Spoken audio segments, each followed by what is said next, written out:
let's see here. Well, and it also ties into this, but if she's consistently getting, if her every day she's getting in that range, then it's probably not glucose measurement reliability, which is the next question. Which is the next question, yeah. From Pedro.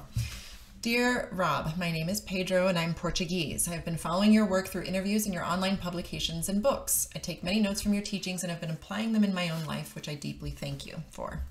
However, a few issues have arisen, especially concerning the use of glucometers to measure blood glucose for metabolic control. Fortunately, I have no diseases. I would like to ask you a few questions.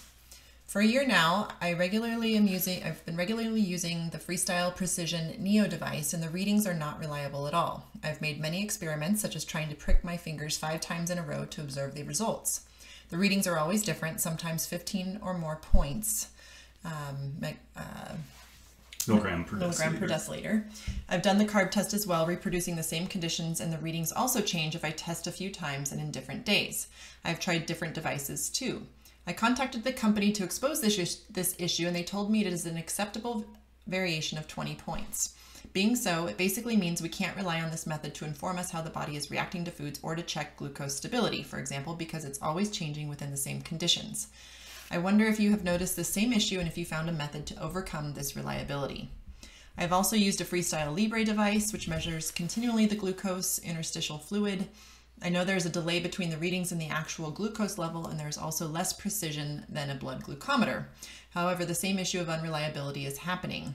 The profile of the Libre does not have any match with the blood glucometer or even any correlation. One might be going up and the other down, and later one changes and the other doesn't. Since glucose levels are so important for health and performance, if the best method to check it is not reliable and trustworthy, it makes all the assumptions and decisions about our health not just worthless, but somehow dangerous. I wonder if you have any thoughts on this.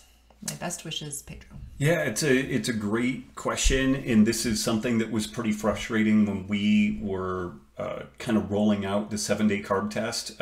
When I became aware that there's about a 20% error in the basic testing of most of these glucometers, and I forget, there are some that the error rate is claimed to be around more like 5%. I forget which one that is.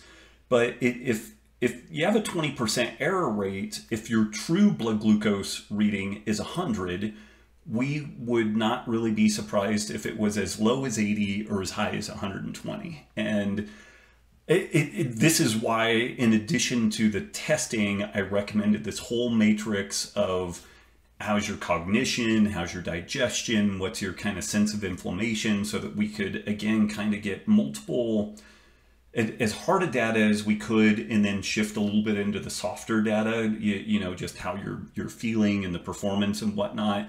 And I don't have a super good answer to this. The error kind of bars in this story are pretty big.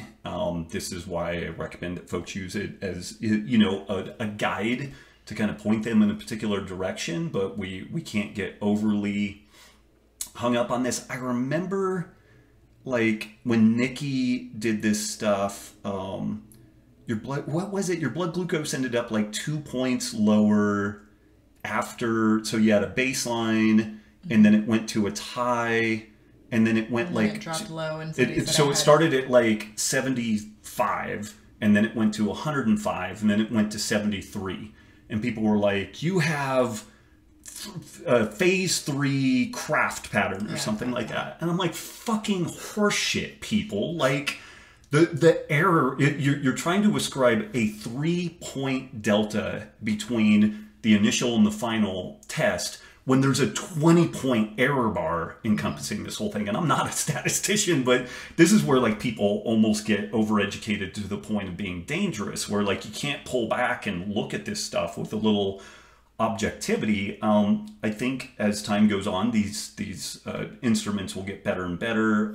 I will do some poking around, and I remember when we were kind of thick into the Wired Eat stuff, there were 1 or 2 brands that were significantly better with regards to error rate. Like, it was more an established like 5% error. But this is, again, also where doing the occasional A1C and also the fructosamine, you can use that to just kind of triangulate in on that stuff. And then also, finally, I'm just not a fan of people tracking this stuff every day all the time. I know some people do, they're just kind of data geeks, but Christopher Kelly over at Nourish Balance Thrive was talking about this stuff, not just with regards to CGMs, but heart rate variability monitors and like power output monitors when you're riding your bike and stuff like that. Some of it's really valuable, and sometimes it's kind of the difference in being able to click over performance and really make the next step in what you're trying to do.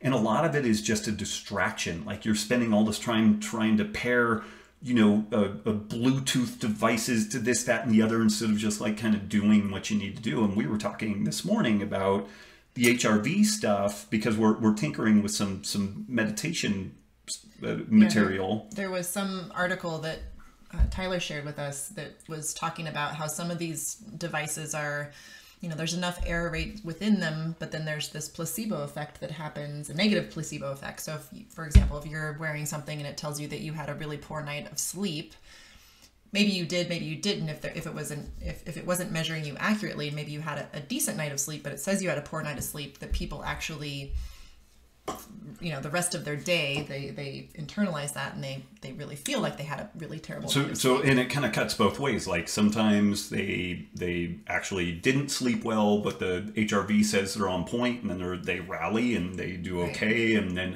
to Nikki's point, there's times where it's just kind of a weird error or artifact. Like when we were tinkering with one of the platforms, I would lay down to read, and it would say that it would give me a super shitty reading because it said that I had a latent sleep process, which wasn't the issue at all. Right, you were just laying in bed reading. Yeah, I was just laying in bed reading, and I had my blue blockers on, and we go to bed when everybody else is still like fucking eating dinner and stuff like that. So I'm like, give me a break, you know, and I could never get this thing to give me better than like a mid 80s, and like you want it heading towards 100. And I was like, what else am I going to do to make this thing better, you know? And so it became kind of annoying at some point. And I think maybe wearing a platform like that, and I know we're just wandering all over the place now, but a platform like that in my 20s, when I would work myself to the bone, then maybe that would be helpful. But yeah, this is where the testing stuff, it's valuable, but you've got to really have good context with it. And